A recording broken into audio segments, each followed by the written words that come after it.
మరి మీతో మాట్లాడడానికి ఒక గెస్ట్ రెడీగా ఉన్నారండి. ఆయన ఏం మాట్లాడాలనుకుంటున్నారో, మిమ్మల్ని ఏం అడగాలనుకుంటున్నారో ఒకసారి చూద్దాం. సార్ నమస్తే.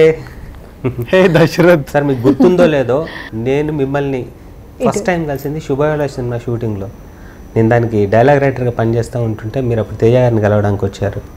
దాని తర్వాత మీరు బ్యానర్ పెట్టి ఆ ఫస్ట్ టైం పూజ చేస్తున్నప్పుడు శ్రీనగర్ కాలనీలో నేను వస్తే ఈ సినిమాకి నువ్వే డైలాగులు రాయాలి అంటే ఒక 11,000 అడ్వాన్స్ ఇచ్చారు.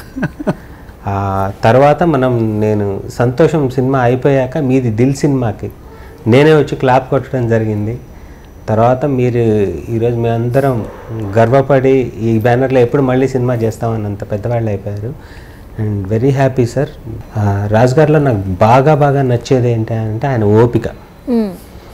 డైరెక్టర్స్ కానీ, కెమెరామెన్స్ కానీ, టెక్నీషియన్స్ కానీ ఒక్కొక్కళ్ళు ఒక్కో టైప్ ఉంటారు.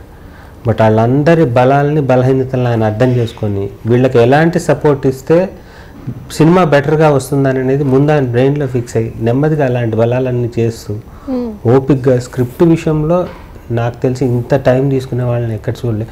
బాగా వచ్చేదాకా మంచిగా చేసుకొని దాన్ని మళ్ళీ అంతే గొప్పగా అది ఎలా ప్రజెంట్ చేయాలో చూస్తూ, అందుకనే ఈరోజు దిల్ రాజు గారు అంటే ఒక స్పెషల్ నేమ్ ఉందని నా నమ్మకం.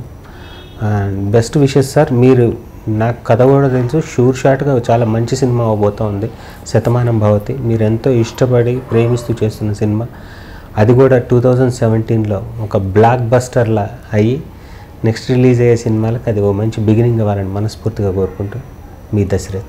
అది చెప్తుంది కరెక్ట్ అవుతాను. నేను అంటే ప్రొడ్యూసర్ కాకంటే ముందు ఒక సినిమా ఓపెనింగ్ అనుకొని అప్పుడు అందరికి అడ్వాన్స్లు ఇవ్వడము, ప్రాజెక్ట్ మెటీరియలైజ్ కాలేదు. సో దాని తర్వాత తను అడిగితే సరే మిస్టర్ పర్ఫెక్ట్ థాట్ వచ్చినప్పుడు తనని ట్రావెల్ అవ్వమని చెప్పాను.